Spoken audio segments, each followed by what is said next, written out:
Welcome to the Green 19 podcast. I'm Dominique Yates. I'm joined by Wood and Tom Silverstein. As always, it was a hot one here in Indianapolis for the joint practice with the Packers and the Colts. But you know what? It makes a big difference standing on grass at practice and not on a rubber track. It was hot today. Yeah, it was. But my goodness, if anyone else feeling better? Like my back feels so much better just standing on grass instead of that rubber track. It is better on grass. So much better. I'm still sweaty though. I don't know how many have been like 30 minutes since we walked off the field, and I ran out of sweat because I didn't have any more water, so it's out of it. yeah, but They got a media hospitality room, Spoon. Gotta get some I have water. my water here. I'm hydrated. yes, I've had like 4 bottles so far up until now. But yeah, we can just kind of run through some things that we observed during this joint practice. And I know you guys spent some time in different areas. You know, you followed the offense on the Packers side, you followed the defense. But we can start with Jordan Love, since he talked with us after practice. And Spoon, you were over there for that. He kind of talked about the surgery and just kind of how the process came to him choosing to have it. What were some of the takeaways from what Jordan said? Yeah, I think there's no undisclosed story to this. I think he heard it Saturday. He practiced on Monday, and they made a determination. Could he keep playing with it, or should he just get it fixed? And how long would he be out? He determined, it looks like about 2 weeks, so he'd be ready for the regular season. Probably a smart decision. It's his left hand. It's not going to be, him missing the week of practice before Seattle isn't the end of the world. If you were going to miss all the rest of camp, including the week leading up to the Lions game, then you'd start to wonder. But he said, if it were regular season, he might not have made that decision. He might have just kept playing with it. So I think in this case, they probably made the right decision. He's got it's a wrap kind of cast kind of thing. But, they're already talking about he could be able to take some throws next week. Now, I don't think he's going to do it in practice, and I don't think he's going to take it any snaps. I'd be surprised, but I think he could probably run through, a workout throwing the ball. You know what I was thinking? All right, $220 million quarterback. There's not a place on this guy's body that you want anything wrong at all. But if you were to pick one place on Jordan Love's body to have a ligament surgery, it would be the left hand. Yeah, non-throwing. Like that would. It's not lower base. Anything. It's not the legs. It's not soft tissue. It's not his throwing hand. He had the ulnar nerve injury going in the playoffs last year on his right elbow. It's none of that. Like, it affects handoffs and it affects under center snaps. That is it. And, that affects that stuff, and a fumble is not good, but it doesn't affect his throwing. He can throw. Like, this is about the best case scenario. They're going to be able to protect it, I mean, I remember when Favre broke the tip of his right thumb, and it bothered him for almost half the season, and they kept coming up with stuff, and just could not protect it from getting hit. He kept hitting it on helmets and stuff. So, yeah, I think it's probably about the luckiest place that could have happened. That's where you would have picked. Yeah, which was left hand. Which was going to be a point. You think about some of these injuries, and guys have kind of dodged bullets. A guy that Matt LaFleur kind of talked about today was Romeo Dobs.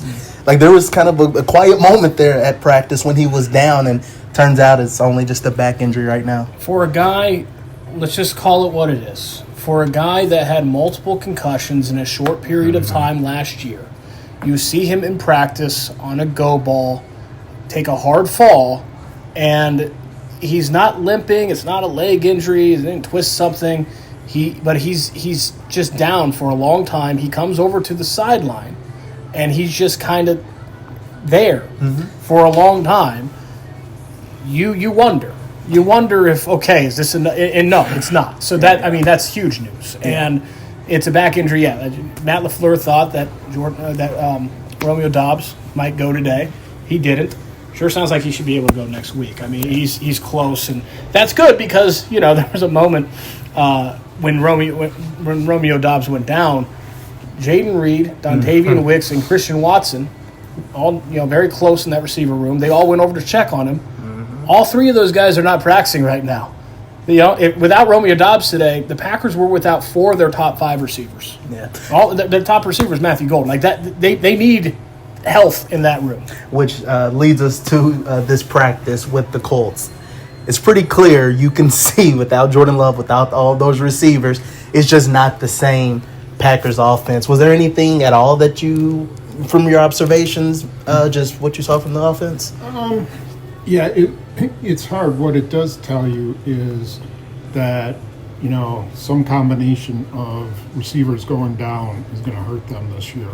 If it's 1 or 2, maybe they can get away with it, depending who it is. But 3, Savion Williams was out today, too. They continue to bring him back really slowly, and that, will affect his progress. It did give a couple of receivers a chance to show themselves, and Isaiah Nair, the guy they just picked up, made 2 more really big catches, and makes you wonder. I think there's another spot there somewhere because of all these injuries, and it also makes you wonder, well, was moving Bo Melton the right decision? I guess they could always move him back, but right now, your receivers are Golden, Julian Hicks, and McCole Hardman. And Malik Heath. Yeah, and Malik Heath, and I forgot about Malik Heath, and he's not having the best camp. No. So, it wasn't like these things. These joint practices are asterisks. I mean, in this case, the Colts were missing a bunch of defensive guys too. Packers didn't have. I think it's what LaFleur said. It's good work for him. Yeah, at least from the running back perspective, not a lot of snaps, but Marshawn Lloyd was able to get a few snaps. Emmanuel Wilson was able to get some snaps as well. So at least that group is taking a step to being healthy. And as far as we know, they didn't get hurt. Yeah, right. Yeah, at the taping of the podcast, they're still in good health. You know what I think would be troubling about what's going on at receiver right now? It's not like any of these guys were healthy last year either. Romeo Dobs had the concussions. Yeah. Dontavian Wicks has gone through injuries. Christian Watson, we know the injury history there. And Jaden Reed, even the playoff game separates his shoulder. So this is a continuation more than it's kind of a blip, a freak occurrence. And I think that's concerning going forward. Yeah, but I will say a group that was healthy and seemed to be clicking on all cylinders in this practice with the Colts was the Packers defense.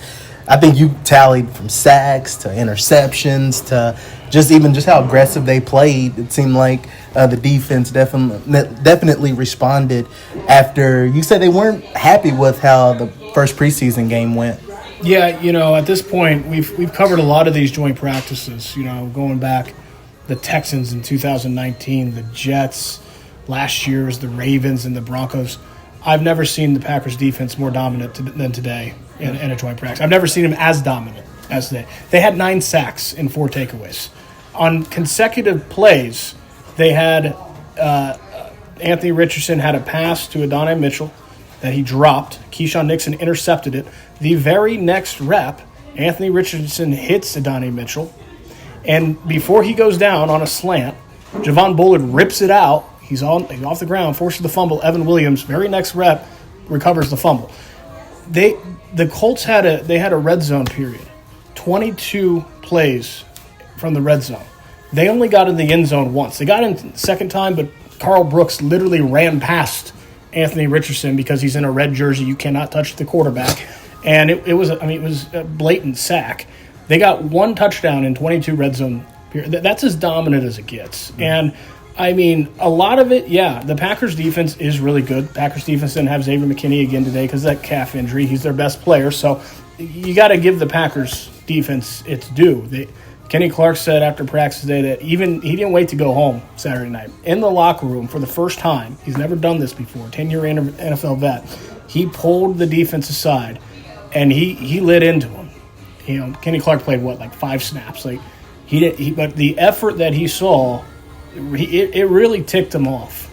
And so, because I asked I asked Lucas Vaness, who had 3 sacks today. He's having a really good camp. Yeah. I asked Kenny Clark, Jeff Hafley kind of lay into you guys?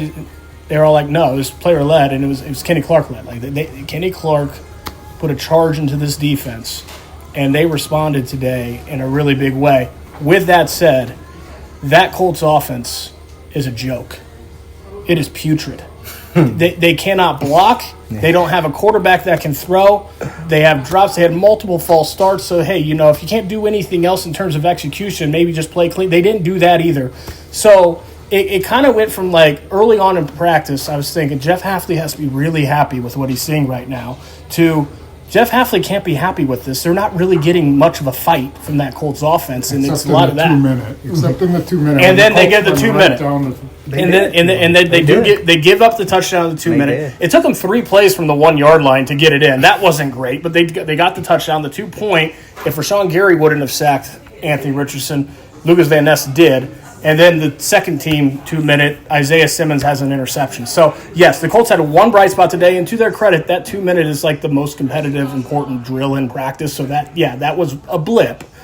Other than that, I've never seen that dominant of a performance, and that's not hyperbole. Like, that's how one-sided it was. As a quick follow-up about Van Ness, he's a guy, he's one of those players, especially guys that's had a few years in the NFL. It's like, okay, you just got to see it on the field to kind of give him any type of, you say, tip of the cap. But in terms of how he has approached OTAs, how he's been during training camp, how he's been even throughout the joint practice and more, at least as of now, he's taken steps in the right direction. But what was your takeaways from the conversation you had with him out on the field after the practice? The caveat is we have to see him take this to the regular season. And until he does, proceed with caution. Yeah. But he's having a good camp, and I think there's multiple things going on there. First, he has 2 hands now, right? He had 2 hands last year. It's just that one of them had a broken thumb and it was in a cast, so he couldn't use it. He's able to use 2 hands, and as a pass rusher, that makes a world of difference. Lucas Vaness also said that there's something going on just in the mental game. Like, he's not just more confident, but he's playing more free. When there's a bad play, he's letting it go earlier and not letting it linger and not letting it get to his confidence. I asked Kenny Clark about just that progression he's seeing, and he said it reminds him of just being a young defensive lineman. He said he went through it. Like, his first year, Kenny Clark didn't have a sack, maybe had 1 sack. Like, he didn't do much his first year, and then he just slowly over the first couple of years got better, and then he became Kenny Clark. Yeah. That's not uncommon for young defensive linemen, and I think you might be seeing that with Lucas Vaness here in his 3rd NFL camp. With that said, it's camp. You want to see he's got to do it in the regular season. That's all it boils down to. Going back to the offense, I guess we didn't really talk much about Malik Willis since he was QB1 during this joint practice. And I spent a little bit of time watching the defense. I saw a couple throws he threw, like a touchdown to Hicks and some guys like that. I don't know, and that was just a small sample size from me. From what you saw, anything from Malik offensively? Up and down, kind of what we've seen in practice. The guy can make some dynamite throws into coverage that are very impressive, and then he can airmail it, throw it behind guys. Usually, when he's accurate, he's really on the money in the hands, and then all of a sudden, there's certain throws, easier throws that he's got to put it in a different place. He's got to put it in a better place. So that's kind of what I saw. You never know what it would be like if you were playing with Jaden Reed and all the other guys. But he's played with Julian Hicks a lot, so they have a good chemistry. He was still getting Musgrave and Kraft. He still had them. I want to watch him in a game, and the whole key for him is he's got to put the team in the end zone. Just keep driving and getting the team. It doesn't matter who you're playing, who's playing with you. Get the team in the end zone. That's how you judge quarterbacks in the preseason. Yeah. I want to ask you about the offensive line as well, because didn't you see some of the one-on-ones as well as some of the team stuff? A guy that I think we talked about this while watching, again, Jordan Morgan is still out there at left tackle, and you saw Rasheed Walker do some Yes. one-on-ones as well. What did you see with just some of the O-line and how that was kind of Rasheed Walker is back, so he took team reps, and that's the first time we've seen him do that since he injured his groin. And he and Jordan Morgan were kind of rotating, but Morgan went first. The pass blocking was pretty good, and at first I was like, really, wow, they're really doing well. And then I looked, and they weren't really sending their best pass rushers. Like Brenson Buckner took, I think, 1 snap. Liatu Latu took like 2. A bunch of their other guys, they were running a lot of their young guys against it. So, Packers did fine, but it wasn't, they weren't facing Philadelphia's front line or anything like that. So I think they're in a good spot. I think they've got that left tackle thing to figure out. Mm-hmm. And, maybe, Sean Ryan keeps they don't do much to take him out of it. And so you got to think he's in there too. I don't know. Yeah. First, I want to go back to the defense because it's funny. It's like we talk about this guy, but then sometimes I don't even know if we talk about him enough, Edgerrin Cooper, because we did talk to him in the locker room before heading to Indy. But then, we just watched him again. It seemed like every practice, every game, no matter what, he will just make one of those plays where he just can get to the backfield, have a tackle for loss, or do something that I'm just like, just wow. And once again, he did that in practice. Yeah, that moment came today when, for whatever reason, Daniel Jones tried to run a keeper to Edgerrin Cooper's side.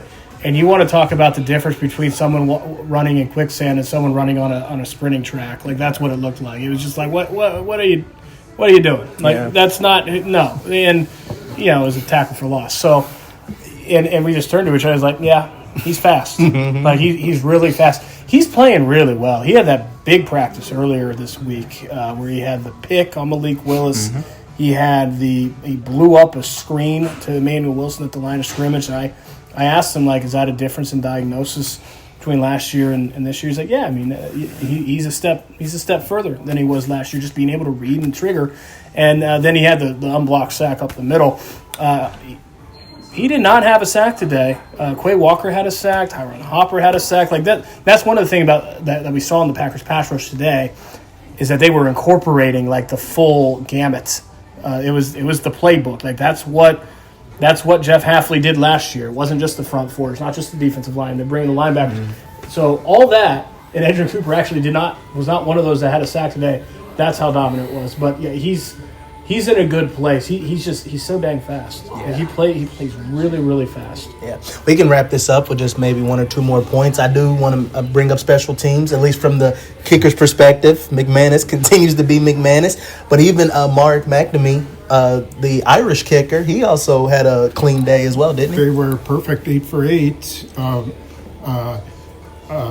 McManus, God, I'm butchering their 2 names because of the Mac. McNamee, McManus. The double Mac. Hit all 4, and to be fair, they were kicking with the wind. And when he hit the 56-yarder, it was up and in there.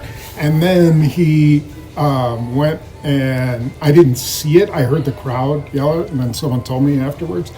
But they lined up on the 70-yard line, on the 40-yard line, and someone held the ball, Whelan held the ball, and he kicked a 70-yarder, which is what the guy kicked from Jacksonville the other night, and he made it. Yeah. I hit the crossbar and then bounced over. Just for dramatic effect, right? Exactly. Yeah. Now, I'm going to say that wind was pretty strong going that direction. But it was pretty funny to watch him. He got a good rise out of the crowd. So it was par for the course.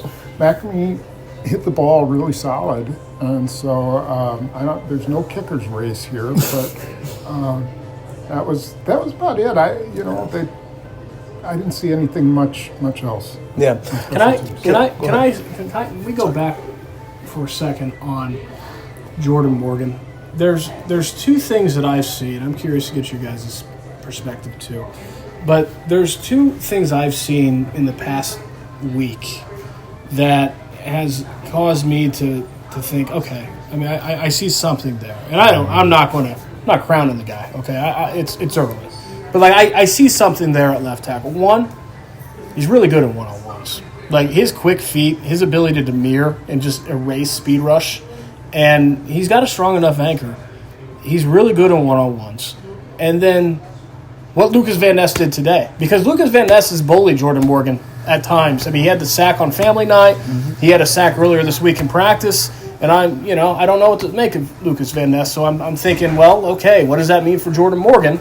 And then I see Lucas Vaness just completely embarrass the Colts offensive line, which is, not a good offensive line, but still, that is an NFL offensive line.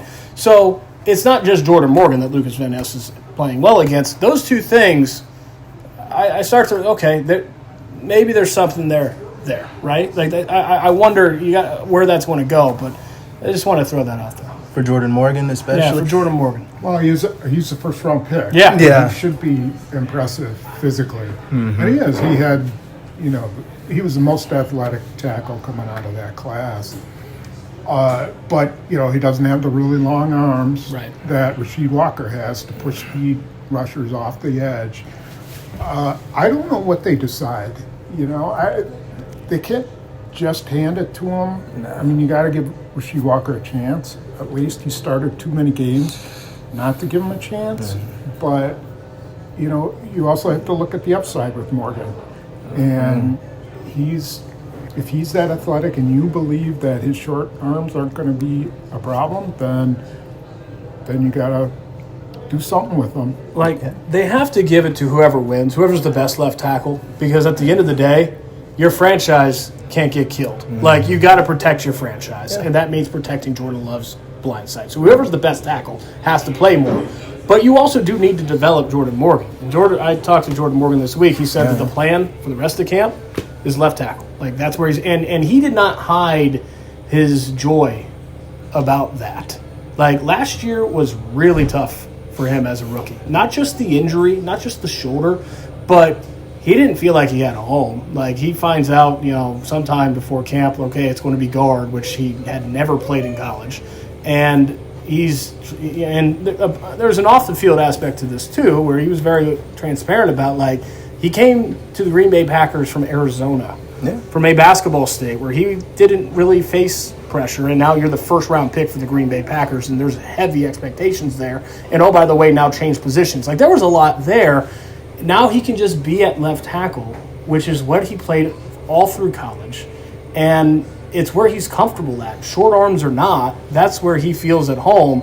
And I think that you're seeing that. I'm not saying that he's better than Rasheed Walker right now, and if he's not, that has to be what's precedent, because protecting Jordan Love is the number one priority on the field, regardless for this football team. But you see the potential. You have to develop him too. Yeah, you see the potential. I think one thing, and he kind of talked about this in the locker room, which a lot of people don't think about, when you're inside at guard compared to tackle, how you line up is different. Yeah. Like how, one at guard, your hand is down. At tackle, you're up. There's so many different little things that you have to pick up on. And in ways, it almost reminds me of like Javon Buller for defense. It's like he was at nickel. He was at safety. Like your mind is racing trying to figure out several positions. So maybe that could have been a thing for Jordan Morgan. So guard is a faster game inside. You're blocking different bodies than you're used to blocking.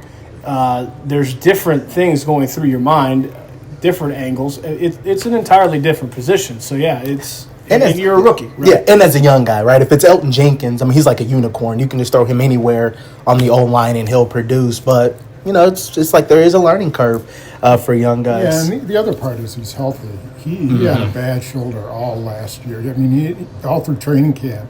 He tried to play through it. He had a harness, and then they just decided to shut him down. And so he never really saw the best of him last year. And now I think you see him healthy. He put on some weight.